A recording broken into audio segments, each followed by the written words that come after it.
The Kite Runner by Husseini and Purple Hibiscus by Adichie both use characterization, motifs, and themes to create a timeless effect with concepts and scenarios that will always be a part of life. And The Kite Runner by Husseini use characterization, motifs, and themes. In life, you must acknowledge guilt rather than allowing it to become baggage and consume you. The Kite Runner can be considered timeless because of its many life lessons and virtues portrayed by characters such as Baba, Amir, and Hassan. It also uses motifs such as blood to help contribute. Characters such as Amir within the Kite Runner go through many things that results in him wondering, how can I be forgiven? How can I wipe my slate clean? Or how can I redeem myself? This concept is called atonement. Atonement has always been a part of life and it forever will be. In 100 years, there'll be people wondering, just like Amir, how can I be forgiven? So this concept is timeless. Characterization is another thing that adds to not only atonement, but it adds to the Kite Runner being timeless. Amir's characterization undergoes a dynamic change. At first, Amir is stubborn, hard-headed. He lets the guilt consume him. He wonders every day, why is he this way? Why does he treat Hassan so badly? Over time, Amir evolves as a character, and he now realizes that he has to acknowledge what he has done, which is, in a sense, him reaching atonement. So this is a timeless action.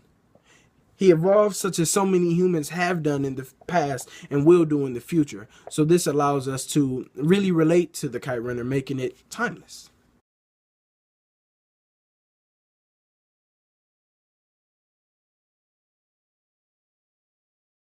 So the paper 2 question that we're going to answer is why might 3 of your part 2 works be considered timeless?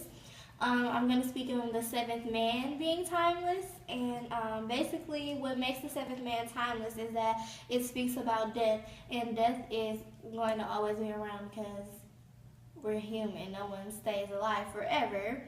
Also, realistic scenarios occurred in the book, such as the typhoon when it happened, and Kay being swept into the typhoon. That was a realistic situation. Also, the narrator dealing with like the reminders and fear of his friend Kay's death, so that's also realistic as well. Guilt and atonement is another thing that's timeless within the book. About guilt and atonement, I was gonna say like that always will happen in life.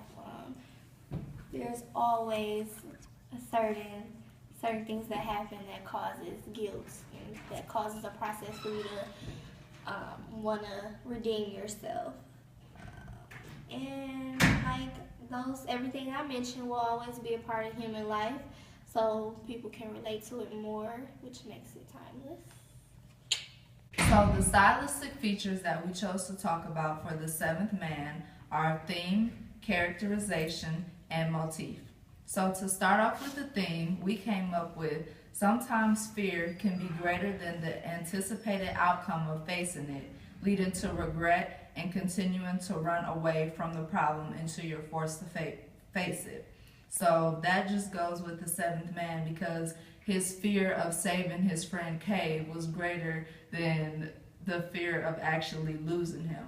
So the fear kind of took over his body and allowed him to leave Kay behind. For characterization, the seventh man himself was similar to Amir from the Kite Runner because they both dealt with regret and loyalty problems towards their friend. The seventh man was a dynamic character because he didn't stay the same. He evolved throughout the book or throughout the story. He went from a young boy who enjoyed life with his best friend Kay, who he also seen as a little brother, to someone who completely cut his life off from where he grew up, and he ends up moving away because he lost his friend Kay from a typhoon that he felt like he could have saved him from if he tried. As time went on, he became more fearful of going back home and facing the beach where the typhoon happened because he had dreams very often of Kay and the typhoon. The only thing that finally brought him back after about 10 years to his hometown was the passing of his father. While he was there, he got a hold of some old things he left behind, including paintings that his friend Kay created. The paintings made the seventh man see Kay in a different way, a much deeper way, after he spent almost every day studying the paintings. The paintings somehow helped him face the place where the typhoon happened and get closure from losing a loved one. The effect on the reader is the emotional aspect of losing someone and possibly it being your fault because you lost them. It's a real situation that anyone can relate to. For the motif, we chose fear as the most motif because it's the most significant, most reoccurring thing throughout the story. When the typhoon hit, fear was the thing that took over the seventh man's body and allowed him to abandon Kay and leave him behind.